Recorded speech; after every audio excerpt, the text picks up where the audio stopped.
रूहानी ताकतें हमारे आसपास हमेशा मंडराती रहती हैं। उनकी एक अलग ही दुनिया होती है जो वास्तविकता में तो दिखाई नहीं देती, लेकिन कुछ घटनाओं से महसूस जरूर होने लगती है। ऐसी ही एक हवेली के भूत की है। दरअसल एक पुरानी हवेली है जिसमें कई साल पहले राजा महाराजा रहा करते थे, लेकिन अब वह वीरान पड़ी है क्योंकि उन राजाओं के वारिस देश से बाहर जा चुके हैं। हवेली की हालत जर्जर हो चुकी है। अब उसे मरम्मत की जरूरत है। इसके लिए शासन के नोटिस के अनुसार संपत्ति के मालिक को सूचित किया जाता है। कुछ दिनों में पूर्व राजाओं के वारिस में से एक लड़की हवेली में अपने बच्चे के साथ दाखिल होती है, जो कि उस जमाने के राजा के नाती की लड़की थी। उसका नाम उर्मिला थास। उसके पति की कार एक्सीडेंट में मौत हो चुकी थी। अब वह विधवा हो चुकी है, लेकिन उसके पास उसका एक बेटा है जो 8 वर्ष का है और वह भी अपनी माँ के साथ हवेली आया है। हवेली बहुत विशाल थी, इसीलिए उसकी साफ सफाई के लिए कई मजदूर बुलाया गए, जिन्हें छप्पे छप्पे की सफाई करने का ठेका दिया गया। किसी को नहीं पता कि हवेली के कोने कोने में कितने खूनी रहस्य छुपे हुए हैं। उर्मिला के आने के बाद हवेली की हवा रूहानी होने लगती है। ऐसा लग रहा था मानो कोई वर्षों से इंतजार कर रहा था। इस हवेली के वारिस का एक रात उर्मिला अपने कमरे में अपने बच्चे के साथ सो रही होती है। अचानक उसके खिड़की से एक पक्षी टकराकर मर जाता है। यह घटना अपने आप में असामान्य थी।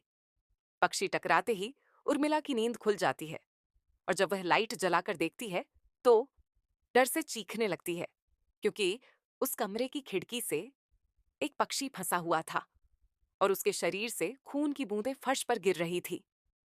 नजारा इतना भयावह था कि वह अपने बच्चे को उठाना नहीं चाहती थी, लेकिन उर्मिला हिम्मत करके उस पक्षी को खिड़की से बाहर फेंक देती है। लेकिन इसके बाद उसे रात भर नींद नहीं आती और वह सुबह तक जागती रहती है। दरअसल वह जानना चाहती है कि यह किसी की शरारत तो नहीं। सुबह होते ही वह अपने यहाँ काम कर रहे मजदूरों से जाकर कहती है कि रात को मेरे कमरे की खिड़की पर कोई पक्षी आकर टकराया था और तुरंत मर गया। क्या तुम लोगों में से किसी ने यह हरकत की है? क्योंकि पक्षी खुद ब खुद तो खिड़की से नहीं टकरा सकता। मजदूर कहते हैं, नहीं, हमने तो खिड़की से नीचे किसी पक्षी को मरा हुआ नहीं देखा।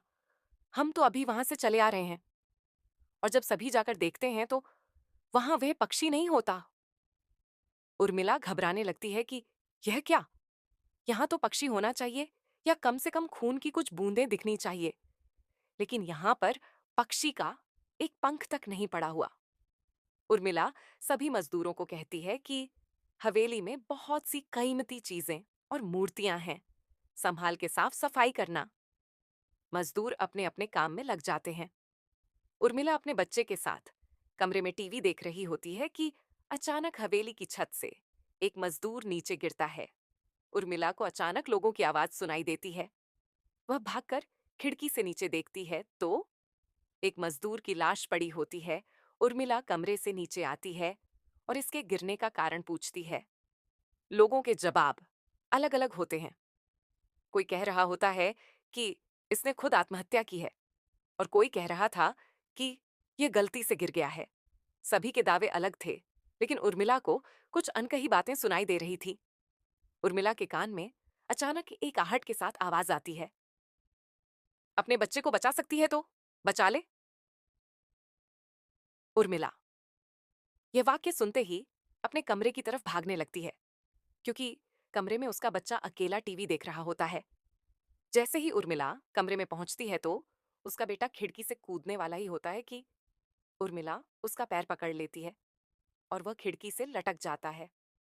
उर्मिला पूरी ताकत से उसे ऊपर खींचती है, लेकिन बच्चा फिर भी कूदने की जिद कर रहा होता है।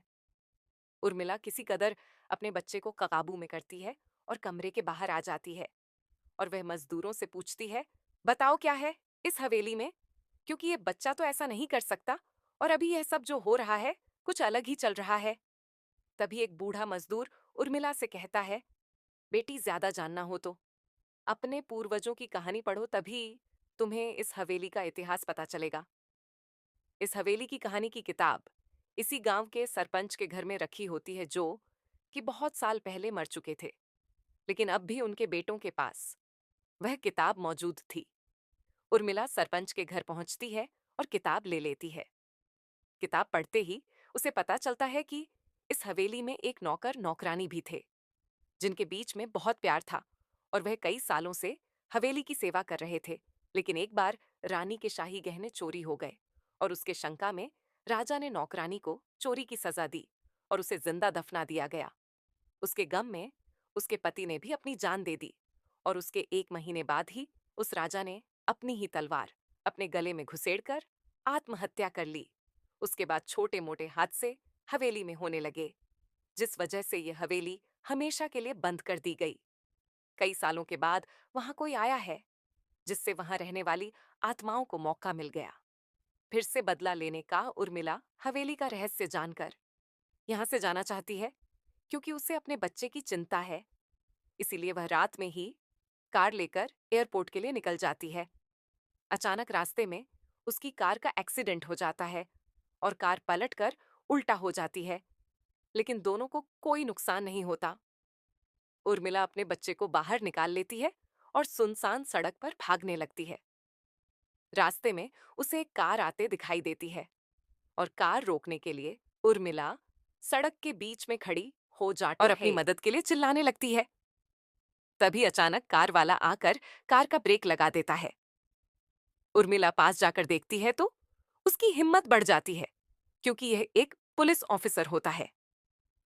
उर्मिला हड़बड़ाहट में उसे अपनी बात कहती है और रोने लगती है। पुलिस ऑफिसर उन्हें अपनी गाड़ी में बैठने को कहते हैं और रोड में जाने लगते हैं। रास्ते में एक बूढ़ा सड़क पर जा रहा होता है और इनकी कार के सामने आते ही रोड पर गिर जाता है। पुलिस ऑफिसर गाड़ी से उतरकर उस व्यक्ति को देखते हैं। बूढ़ा व्यक्ति बेहोश हो चुका था। पुलिस ऑफिसर उसे गोद में उठाकर अपनी गाड़ी में पीछे बैठा देता है और अस्पताल के लिए चलने लगते हैं। अचानक उस बूढ़े व्यक्ति का हाथ पीछे से पुलिस ऑफिसर की गर्दन तक पहुंच जाता है। पुलिस ऑफिसर छटपटाने लगते हैं और अचानक गाड़ी का ब्रेक लगा देते हैं। गाड़ी की स्पीड कम होने की वजह से कार वहीं खड़ी हो जाती है और ऑफिसर अपनी गन निकालकर बूढ़े की तरफ निशाना लगाकर गोली चला देता है। बूढ़े की सर में गोली लगने से भी उसकी जान नहीं जाती है। महिला और पुलिस ऑफिसर दोनों समझ चुके थे कि यह कोई भूत है। भूत को देखते ही उर्मिला अपने बच्चों को लेकर बाहर निकल जाती है और इसी बीच पुलिस ऑफिसर भूत की पकड़ से अपने आप को छुड़ाने में कामयाब हो जाते हैं।